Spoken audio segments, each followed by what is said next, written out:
नाज़रीन, मैं हूं कुर्बान बलोच। हुकूमत इत्तेहादी एमक्यूएम पाकिस्तान में मैके जाने की धमकी दी है हुकूमत को, पाकिस्तान पीपल्स पार्टी को, वज़ीर शहबाज शरीफ को, और दूसरी तरफ बाप के लोग पाकिस्तान पीपल्स पार्टी में शामिल होने जा रहे हैं। कुछ हो गए हैं और कुछ शामिल होने की तैयारी में है। क्या ये दोनों अमल ग्रेट गेम का हिस्सा हैं या नई सिरबंदी हो रही है? हम पहले जायजा लेंगे सिंध में एमक्यूएम पाकिस्तान के हवाले से।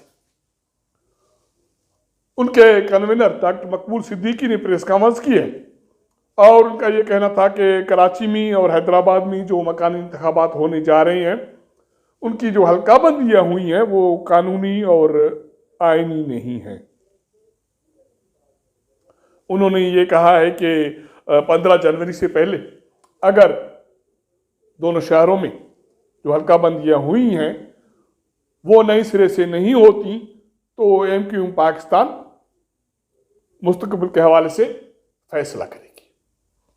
पहली मर्तबा एमक्यूएम ने एहतजाज की धमकी दी है कि रोडों पर आएंगे।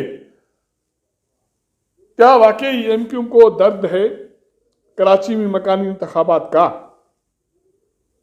अगर ऐसा है तो पहले वो पाकिस्तान पीपल्स पार्टी के साथ मिलकर वो इंतखाबात मुलतवी क्यों कराती रही?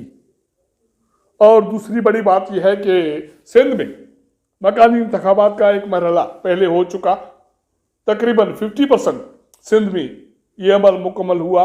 बाकी 50% जो हिस्सा है वहां पर 15 जनवरी को इंतखाबात होने जा रहे हैं। कराची हैदराबाद डिवीजन उसमें शामिल।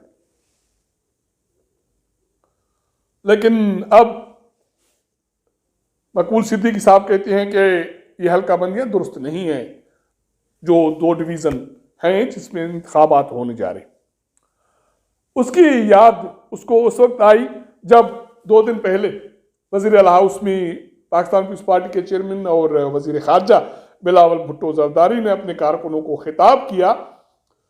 मेरे ख्याल में वो भी अपने कारकुनों को एक जज्बाती किस्म का नारा दे रहे हैं कि जो मकानी इंतखाबात होने जा रहे हैं उसकी रोशनी में कराची में जो मेयर होगा वो जाला होगा। बिलावल भुट्टो जरदारी साहब ने दूसरी मरतबा ये बात की है। इससे पहले तकरीबन 2 माह पहले ये वही बात कर चुके थे, जिसके बाद एमक्यूएम नाराज हुई थी और यहाँ मरकज से नुमाइंदे गए और एमक्यूएम को राम किया गया या उसको एक मरतबा फिर ये यकीन दहानी कराई गई कि जो मुआहदा तय हुए उस पर अमल होगा।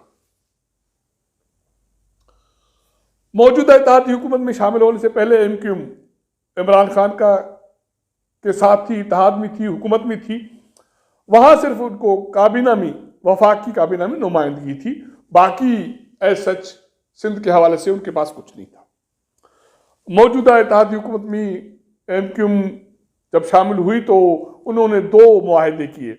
एक मुआहदा हुआ था पाकिस्तान पीपल्स पार्टी के साथ और दूसरा मुआहदा हुआ था उस वक्त मुस्लिम लीग नून के सदर और मौजूदा वज़ीर आज़म शहबाज शरीफ के साथ। पाकिस्तान पीपल्स पार्टी के साथ जो मुआहदा हुआ वो ये हुआ था कि जो मुलाजमतें हैं उनके कोटा के इशू को रिवाइज किया जाएगा, उस पर नज़रसानी की जाएगी, यकीनी बनाया जाएगा कि शहरी जो कोटा है उस पर अमल दरामद हो। और डोमिसाइल का इशू था। उसके अलावा पस पर्दा जो चीज़ें तय हुई थी वो ये थी कि सिंध में गवर्नर एमक्यूएम का होगा और कराची मेयरशिप एमक्यूएम के पास होगी। अगर ऐसा न होता तो फिर पाकिस्तान पीपल्स पार्टी को, मुर्तज़ा वहाब को इस उहदे से हटाने की मजबूरी क्यों थी?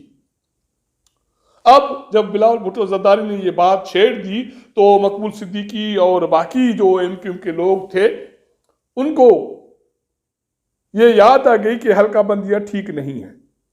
हल्काबंदियों का अमल तो ठीक है क्योंकि एमक्यूएम चाहती है कि मेयरशिप उनको मिले। टास्क सिर्फ ये नहीं है, टास्क ये भी है कि कामरान तिसोरी गवर्नर सिंध, जिसको सिंध में जब लाए गए तो उसको एक टास्क भी दे दी गई थी, वो ये कि कराची से जो 2018 के इंतखाबात की रोशनी में तहरीक इंसाफ ने नुमाइंदगी हासिल की थी, उससे छुटकारा हासिल करना है। अब इसके लिए करना क्या है? इसके लिए रास्ता ये है कि एमक्यूएम से जो धड़े अलग हुए, मुस्तफा कमाल, डॉक्टर फारूक सत्तार, एमक्यूएम पाकिस्तान, इन सारे धड़ों को यकजा किया जाए, इकट्ठा किया जाए, और वो अमल मेरे ख्याल में तकरीबन अब मुकम्मल होने को है। डॉक्टर फारूक सत्तार तैयार है इसके लिए, एमक्यूएम पाकिस्तान तैयार है, और मुस्तफा कमाल थोड़े नखरे कर रहा है, वो भी शामिल हो जाएगा। अब अगर पाकिस्तान पीपल्स पार्टी और वज़ीर शहबाज शरीफ एमक्यूएम का ये मुतालबा नहीं मानते कराची के मेयरशिप के हवाले से, तो मकबूल सिद्दीकी के लिए, एमक्यूएम पाकिस्तान के लिए ये आसान होगा कि वो इत्तेहादी हुकूमत से अलग हो जाए और बाकी जो धड़े हैं ये सारे मिल जाएं, और सिंध में एक मरतबा फिर जो गुरोही सियासत है, लिसानी सियासत है, उसको मजबूत किया जाए, जैसे लाज़िमी किया गया, ताकि पाकिस्तान पीपल्स पार्टी को हैंडल करना आसान हो। क्योंकि मौजूदा जो भी सूरत हाल बनी है उसमें आने वाले इंतखाबात में ऑलमोस्ट तासुर ये है कि कराची से पीटीआई का सफाया हो जाएगा, बाकी एमक्यूएम के धड़े इकट्ठे हो जाएंगे, और पीपल्स पार्टी होगी तो सूबे में जो इक़्तिदार है वो इन दोनों जमातों में बांट दी जाएगी, जैसे माजी में हुआ, और उसका फायदा आम लोगों को न कभी मिला न अब मिलेगा। लेकिन क्योंकि इसी तरह इक़्तिदार को बांट के चलाना है,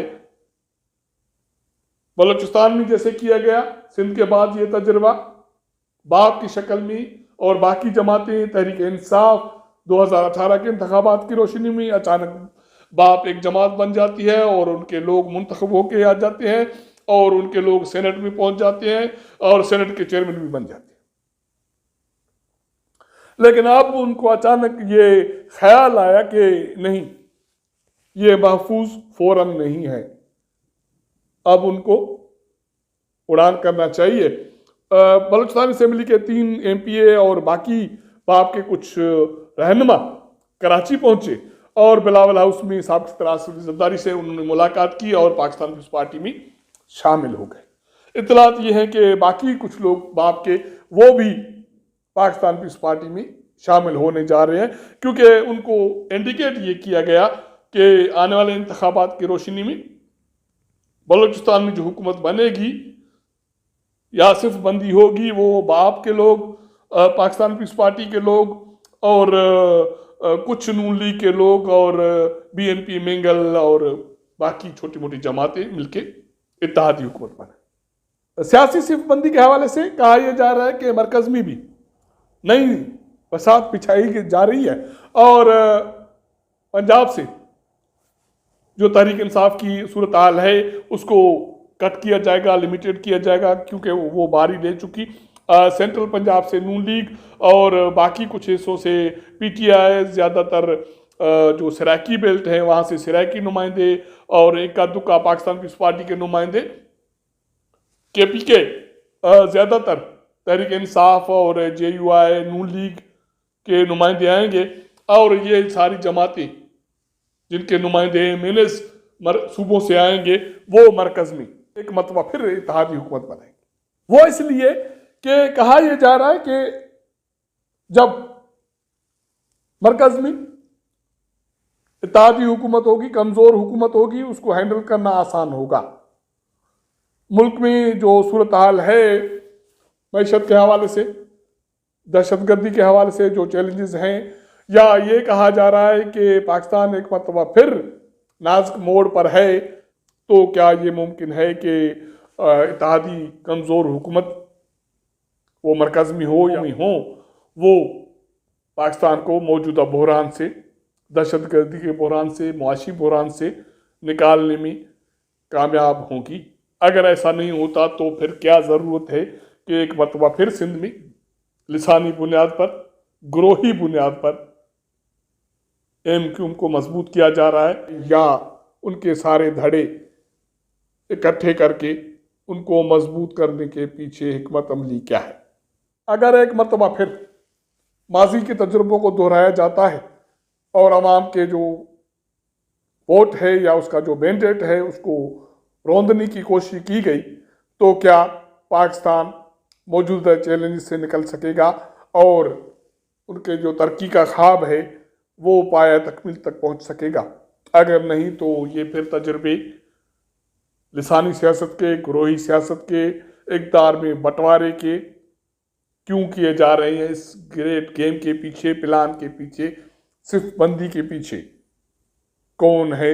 जो भी किरदार हैं, मेरे ख्याल में उनका हाथ अभी से रोकने की ज़रूरत है, वरना पाकिस्तान मज़ीद दलदल में फंसता जाएगा। अगर हमारा ये व्लॉग आपको पसंद आए तो अपने दोस्तों के साथ ज़रूर शेयर कीजिएगा, अपना फीडबैक दीजिएगा। आपके साथ मुलाकात करेंगे अगले प्रोग्राम में, तब तक इजाज़त दीजिएगा। अल्लाह।